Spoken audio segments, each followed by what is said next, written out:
के विद्यार्थियों, हम द्वितीय प्रश्न पत्र प्राचीन एवं निर्गुण काव्य के अंतर्गत मलिक मोहम्मद जायसी रचित पद्मावत के नागमती वियोग खंड का अध्ययन कर रहे हैं। जायसी का विरह वर्णन हिंदी साहित्य की अद्वितीय वस्तु है। उनके विरह वर्णन का वैशिष्ट उनके लोकानुभव और उनकी जीवन दृष्टि के कारण है। उनके लोकानुभव उस सामान्य जनता के हृदय से संबद्ध है जो हर युग में संस्कृति का निर्माण एवं विकास करने वाली रही है। प्रस्तुत अवतरण में कवि जायसी ने नागमती वियोग का 12 मासा शैली के अंतर्गत ज्येष्ठ माह में नागमती को होने वाली विरहानुभूति को चित्रित किया है। पद इस प्रकार है। जेठ जरे जग चले लुआरा, उठहि बवंडर परहि अंगारा, बिरह गाजी हनुमत होई जागा, लंका दाह करे तनु लागा। चारिहूँ पवन जकोरे लागी, लंका दाही पलंका लागी।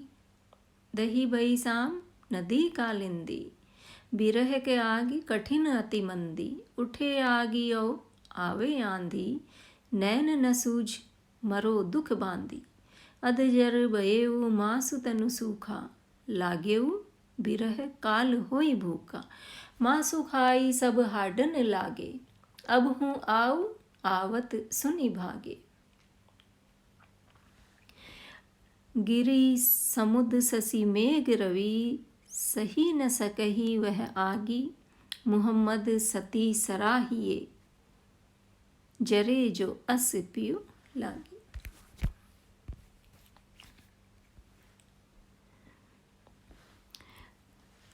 जायसी ने जेठ मास में नागमती द्वारा होने वाली विरह की अनुभूति को यहाँ चित्रित किया है। जेठ जरे चले लुआरा, उठहि बवंडर परहि अगारा।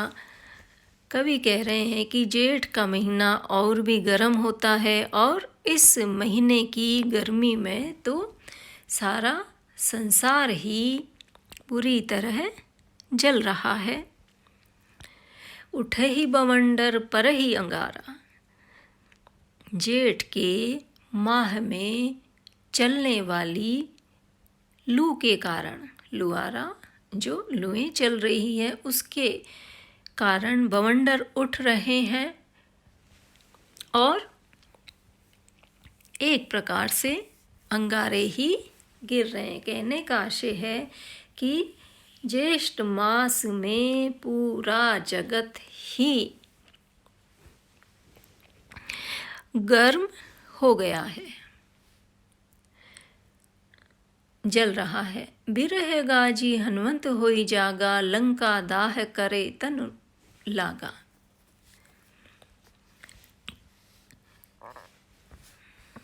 और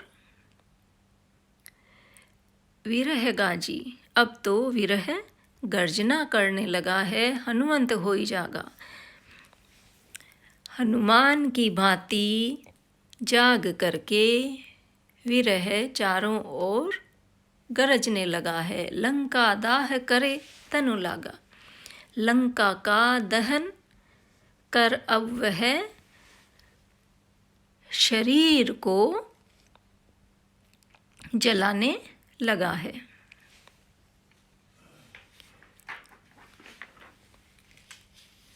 अर्थात विरह रूपी जो हनुमान है वह अब मेरे शरीर को जला रहा है। चारियों पवन झकोरे लागी, लंका दाही पलंगा लागी। चारों ओर से जो गर्म हवाएं हैं उसे और जला रही है, अर्थात विरह अग्नि को और प्रज्वलित कर रही है। लंका दाही पलंगा लागी, लंका को जलाकर अब मेरे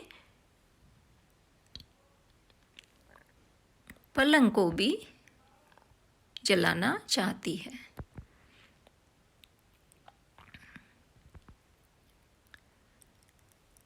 दही बही शाम नदी कालिंदी, बिरह के आगी कठिन अति मंदी। और यमुना नदी भी उसी आग में जल जाने के कारण श्याम हो चुकी है, काली हो गई है। विरह के आगे कठिन अति मंदी, और विरह की अग्नि कठिन अति मंदी, ये जो विरह अग्नि है जो शरीर को धीरे धीरे जो झुलसा रही है, यह मेरे लिए और कष्टकारी हो गया है, मेरे लिए यह अत्यंत ही दूभर हो गया है। उठे आगियो आवे आंधी, नैन न सूझ मरो दुख बांधी। अग्नि उठने लगी है, आंधी आ गई है, और आंधी चलने से मेरे नेत्रों को कुछ भी सूझ नहीं रहा, और मैं इस दुख में बंधी हुई मरी जा रही हूँ, अर्थात मैं इस दुख के कारण, इस विरहाग्नि के कारण मरने की ओर अग्रसर हूँ, मरणासन हो रही हूँ। अधजर भयऊ मांसु तन सूखा, लागे हूँ विरह काल होई भूखा।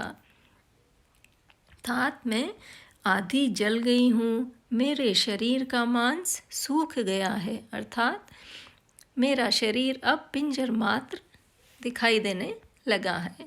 लागे हो विरह काल होई भूखा, और विरह काल बन करके भूखे काल के समान वह मेरे शरीर को खा रहा है। मांसु खाई सब हार्डन लागे, उसने मांस को तो खा लिया है मेरे शरीर के, अब वो हड्डियों को भी खाने लगा है। कहने का आशय यह है कि अपने स्वामी की अनुपस्थिति में नागमती की स्थिति अत्यंत ही दुस्सह हो रही है। वो अब सिर्फ हड्डियों का पिंजरा मात्र हो गई है। अब हूँ आऊ आवत सुनी भागे।